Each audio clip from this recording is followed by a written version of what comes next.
2 Samuel 11 ayat 1 sampai dengan 27, Daud dan Batseba. Demikianlah firman Tuhan. Pada pergantian tahun, pada waktu raja-raja biasanya maju berperang, maka Daud menyuruh Yoab maju beserta orang-orangnya dan seluruh orang Israel. Mereka memusnahkan Bani Amon dan mengepung kota Rabah, sedang Daud sendiri tinggal di Yerusalem. Sekali peristiwa pada waktu petang ketika Daud bangun dari tempat pembaringannya, lalu berjalan-jalan di atas soto istana, tampak kepadanya di atas soto itu seorang perempuan sedang mandi. Perempuan itu sangat elok rupanya. Lalu Daud menyuruh orang bertanya tentang perempuan itu, dan orang berkata, itu adalah Batseba binti Eliam, istri Uria orang Het itu.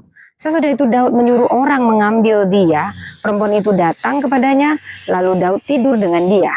Perempuan itu baru selesai membersihkan diri dari kenajisannya. Kemudian pulanglah perempuan itu ke rumahnya. Lalu mengandunglah perempuan itu dan disuruhnya orang memberitahukan kepada Daud demikian, aku mengandung. Lalu Daud menyuruh orang kepada Yoab mengatakan, suruhlah Uria orang Het itu datang kepadaku. Maka Yoab menyuruh Uria menghadap Daud. Ketika Uria masuk menghadap dia, bertanyalah Daud tentang keadaan Yoab dan tentara dan keadaan perang. Kemudian berkatalah Daud kepada Uria, pergilah ke rumahmu dan basuhlah kakimu. Ketika Uria keluar dari istana, maka orang menyusul dia dengan membawa hadiah raja. Tetapi Uria membaringkan diri di depan pintu istana bersama-sama hamba tuannya dan tidak pergi ke rumahnya. Diberitahukanlah kepada Daud demikian, Uria tidak pergi ke rumahnya. Lalu berkatalah Daud kepada Uria, bukankah engkau baru pulang dari perjalanan? Mengapa engkau tidak ke rumahmu? Tetapi Uria berkata kepada Daud, tabut serta orang Israel dan orang Yehuda diam dalam pondok, juga tuanku Yoab dan hamba-hamba tuanku sendiri berkemah di padang. Masakan aku pulang ke rumahku untuk makan dan minum dan tidur dengan istriku? Demi hidupmu dan demi nyawaku,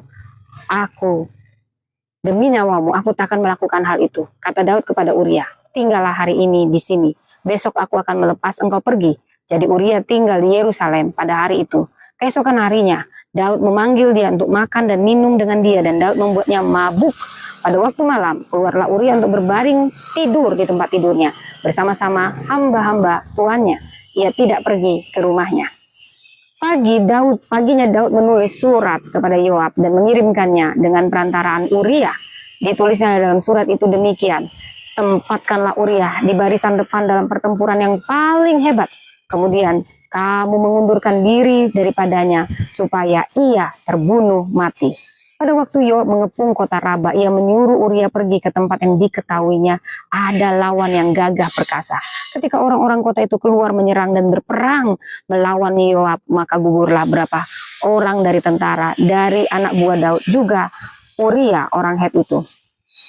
Kemudian Yoab menyuruh orang memberitahukan kepada Daud jalannya pertempuran itu. Ia memerintahkan kepada suruhannya itu demikian, jika engkau sudah selesai mengabarkan jalannya pertempuran itu kepada raja, dan jika raja menjadi geram dan berkata kepadamu, mengapa kamu demikian dekat ke kota itu untuk berperang? Tidakkah kamu tahu bahwa orang akan memanah dari atas tembok? Siapakah yang menewaskan Abimelek bin Yerubeset? Bukankah seorang perempuan menimpakan batu kilangan kepadanya dari atas tembok sehingga ia mati di Tebes? Mengapa kamu demikian dekat ke tembok itu? Maka haruslah engkau berkata, juga hambamu Uria orang Het itu sudah mati. Lalu pergilah suruhan itu, dan sesampainya ia memberitahukan kepada Daud segala yang diperintahkan Yoab kepadanya.